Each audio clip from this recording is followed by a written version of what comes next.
Well, you know what they say when it comes to seed starting containers? Size matters. What is going on, everyone? Welcome to another very exciting episode right here on the MIgardener channel. In today's episode, we're going to be talking about seed starting containers. Now, we're not going to talk about containers like containers that you grow in outside. We're going to save that for when we actually have our garden growing outside. And today, we're just going to focus on just seed starting containers to keep things simple. Now, the reason why we're talking about this is because there seems to be a lot of confusion around which seed starting container should I go with? Which size is best? How long can I leave my plants in the containers? Tons of different questions and concerns. So the first concept we need to talk about is the concept of a flat. What is a flat? A lot of gardeners throw this term around, and unfortunately, many gardeners are left behind just kind of waving their hands like, wait a second, hold on, don't move on. I don't even know what a flat is. So a flat is just a standardized unit of measurement. It's a universal measurement that greenhouses came up with to basically make things consistent and modular. So this is a flat, this is a flat. If you had, say, I think maybe 8 of these, this would be a flat. If you had maybe like 12 of these, this would be a flat. This is a 36 cell flat, so this is also a flat. And so basically a flat, whoopsie, that's a broken flat. So basically a flat is just a unit of measurement, and that unit of measurement is 12 inches by 24 inches. Flats can be deep, they can be shallow, but they are generally never wider or longer than 12 inches by 24 inches. And that way, everything stays very consistent and modular. So that's the first idea of a flat. Now, within a flat, as I said, you have 72 cells in a flat. You have 36 cells in a flat. You have 8 cells in a flat. And this is just how many cells, little individual containers fit within that flat. And so when you're picking out the type of container that you're going to use to start seeds in, it's very important that you kind of know this term so that when you're buying your stuff, you get stuff that's going to kind of work for your needs and you're knowing what you're going to get. So once you have the concept of a flat nailed down, we're going to talk about the 2 different styles of flats that I like to go with. And that is a 72 cell flat, which is the most common, that's the most common number. That is like a standard bedding flat. If you ever go to a greenhouse or garden center, 72 cells is like the most common. The next that I really prefer are the 36 cell flats. And the reason why is because I start 2 different types of plants. I start big plants and fast growing plants, and I start small plants and more slower growing plants. The slower growing and smaller plants can go in a smaller cell because they just take up less space and the roots grow much slower. The faster and larger plants need to go in bigger cells because common sense would say they're faster growing, they have more roots. You don't want them to get root bound. And so for things like tomatoes, for things like squash, cucumbers, zucchini, fast growing and fast rooting plants, they need to go in these bigger cells here. This is super, super important.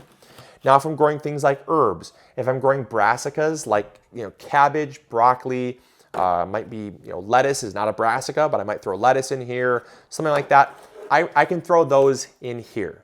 Now, if I were to start tomatoes in this tray here, you could, but you're going to have to transplant them much faster. You would transplant them from like this to like this, and that leads us to the next concept that we're going to talk about, which is the duration or the time that you're going to be growing the plants in these cells. So if you have something like a tomato, and I can't go through every single plant because this would be a 2-hour-long episode or even longer because there's millions of plants out there, but let's say you're growing a tomato.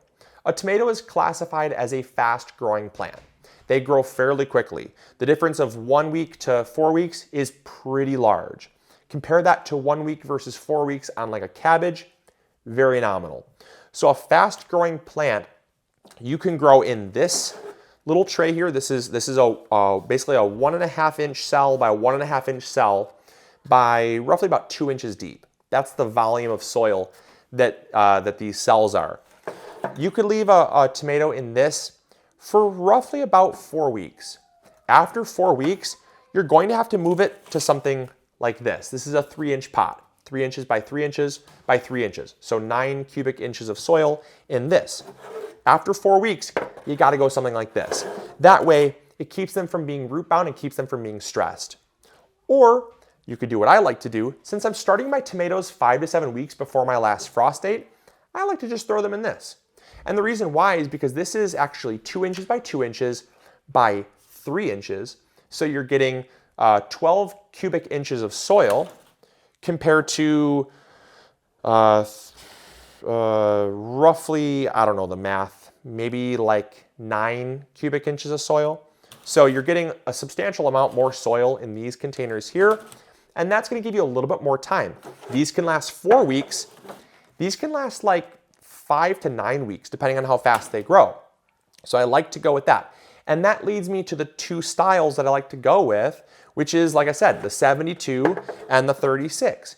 It's also really nice because it's just divisible by 2. So 72 divided by 2 is 36. It makes it really easy. You're not working with a bunch of big pots like this, because generally, if you're working with a big pot like this, it's going to be after a long period of time.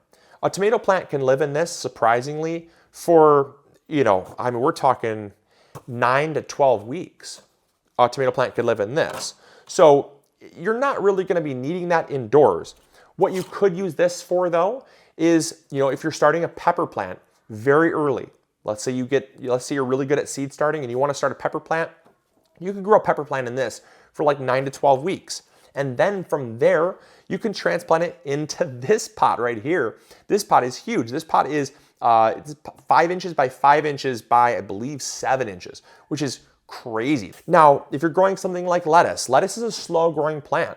You can pretty much grow lettuce in here for the entire life expectancy, because lettuce have a fairly shallow root system. They grow fairly slowly. Even things like cabbage, broccoli, you can leave them in here for 5 to 7 weeks and they're gonna be fine. Are they gonna love it after about 7 weeks? No, they probably won't love it, but they're not gonna be so stressed that you couldn't take these and directly plant them right out in your garden after 5 to 7 weeks. Now, if you're growing something like herbs, what if you're growing herbs? Well, if you're growing basil is kind of considered a fast growing plant, whereas something like rosemary is considered a slow growing plant. I could grow rosemary in here for like 7 to 9 weeks in this little pot right here. They grow so slow that you don't need a whole lot bigger. But a fast growing plant like zucchini, say, zucchinis are big plants. They are huge and they grow so fast. I mean, in 45 days, they're gonna go from this to like this. So that's a fast growing plant. Whereas like lettuce, even though it matures in 45 days, it goes from like this to like this in 45 days, right? So it doesn't grow that fast in regards to where it starts to where it ends up. Tomatoes go from like this to like this in like 45 days, right? So fairly fast growing. So just kind of keep that in mind. You kind of look at where they start versus where they get at full maturity, and that kind of is a good way to gauge where you need to be with fast versus slow growing. Now, the final concept to nail down here is when it comes to up potting, right? So it is very important that you don't up pot too soon. One of the biggest mistakes I see gardeners making is saying, well, I don't want to risk it. I'm just going to throw a seed right in here. This is a big mistake. And the reason why is because the bigger the pot does not always mean that it's going to be better right initially. Sure, it might be better for that size plant. Like this is great for a cucumber at like 5 to 7 weeks old, right? 5 to 7 weeks old, terrific size for a cucumber. But it's not going to be great for like a tomato right away. And the reason why is because there's too much soil here. Too much soil indoors does a few things. The first thing is it holds on to too much moisture. Too much moisture indoors is the fastest way to end up with things like mold, mildew, and dampening off.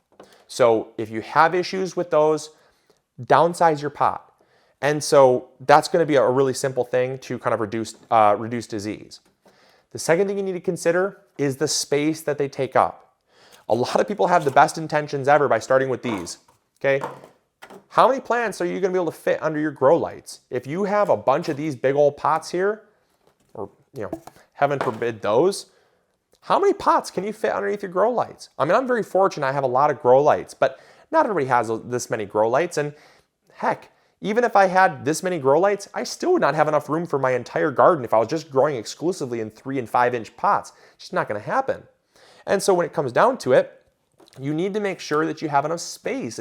And starting in those is not always going to be necessary, and it's going to be very wasteful on space. So sure, you might have disease, but you're also wasting space. Two really bad things when starting seeds, because you need to make sure that you prioritize that precious real estate. Those grow lights are very precious real estate, and you don't want to be wasting that space.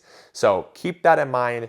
That's another thing to consider with your pots and starting too big too fast. The final thing to consider with your containers is the sturdiness of them.